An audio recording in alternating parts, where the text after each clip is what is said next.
মানুষ ততক্ষণ পর্যন্ত শান্তি পাবে না যতক্ষণ না সে আল্লাহর জিকির করবে।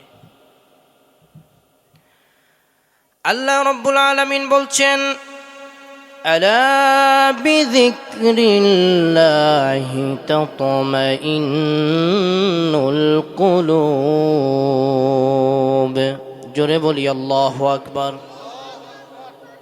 আল্লাহ রাব্বুল আলামিন বলছেন, আল্লাহ রাব্বুল আলামিনের জিকির যখন কোনো মানুষ করবে, আল্লাহ রাব্বুল আলামিন তার অন্তরটাকে প্রশান্ত করে দিবেন। অস্থিরতা, হতাশা, রোগ ব্যাধি, বালা মুসিবত, বিপদ আপদ, ফিতনা ফাসাদ সব কিছু থেকে আল্লাহ তাকে নিরাপদ করে দিবেন। শর্ত হচ্ছে কি করতে হবে? জিকির করতে হবে।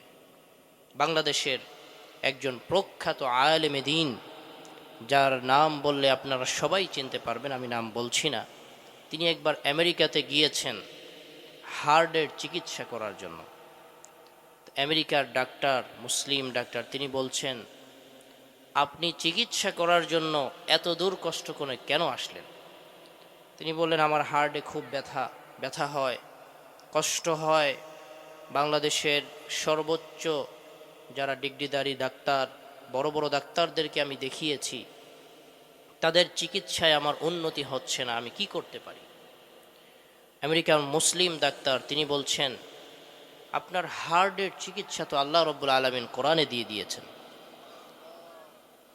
আপনার যখন খুব বেশি ব্যথা আপনি অনুভব করবেন, যেখানে আপনার হার্ট স্থাপন আল্লাহ করেছেন, অর্থাৎ বুকের বাম পাশে আপনি একটু চাপ দিয়ে ধরে কয়েকবার আল্লাহ আল্লাহ ধরেন, সবাই হাত দেন, আল্লাহ বলি, আল্লাহ আল্লাহ, এরকম 11 বার জিকির করবেন।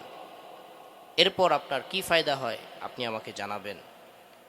নামটা বলেই ফেলি, মীর হাবিবুর রহমান যুক্তিবাদী, নাম শুনেছেন আপনারা? বাংলাদেশের প্রখ্যাত আলেম, আমি ওনার মুখ থেকে শুনেছি। ওনার ভাষ্য অনুযায়ী উনি কসম করে বলছেন যে এরপর থেকে যতবার আমার হার্টে ব্যথা অনুভব হয়েছে, আমি প্রত্যেকবার এরকম বুকে হাত দিয়ে আল্লাহকে 11 বার ডাক দিয়েছি। 11 বার ডাক দেওয়ার সাথে সাথে আল্লাহ আমার বুকটাকে ঠান্ডা করে দিছেন।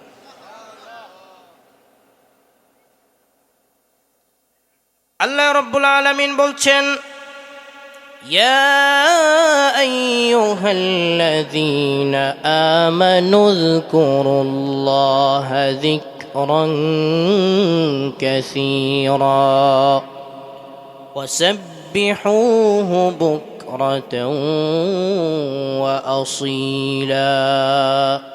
হে ঈমানদারগণ, যারা আল্লাহকে আল্লাহ বলে বিশ্বাস করো, উযকুরুল্লাহা যিকরান কাসীরা, খুব বেশি বেশি আল্লাহর নামে জিকির করো। ওয়াসাব্বিহুহু বুকরাতাও ওয়া আসীলা, সকাল সন্ধ্যা তাসবিহ তাহলিল আদায় করো, আল্লাহ তাআলার প্রশংসা আদায় করো। সুবহানাল্লাহ, আলহামদুলিল্লাহ, আল্লাহু আকবার, লা ইলাহা ইল্লাল্লাহ, এগুলো বেশি বেশি পাঠ করো। বুখারী শরীফের হাদিস, ইমাম বুখারী রাহিমাহুল্লাহ তিনি বর্ণনা করেছেন, আল্লাহ তাআলার কাছে দুটি প্রিয় বাক্য রয়েছে, যেই বাক্যগুলো মুখে উচ্চারণ করা সহজ কিন্তু আল্লাহর কাছে প্রিয়। বান্দা যখন বারবার সুবহানাল্লাহি ওয়া বিহামদিহি সুবহানাল্লাহিল আযীম বলে, বান্দা কার কাছে প্রিয় হয়ে যায়? আল্লাহর কাছে প্রিয় হয়ে যায়। আল্লাহর কাছে যদি কেউ প্রিয় পাত্র হতে পারে, দুনিয়া আখিরাতে তার কোনো চিন্তা আছে কি? এজন্য আমাদেরকে নেক আমলের অভ্যাস করতে হবে।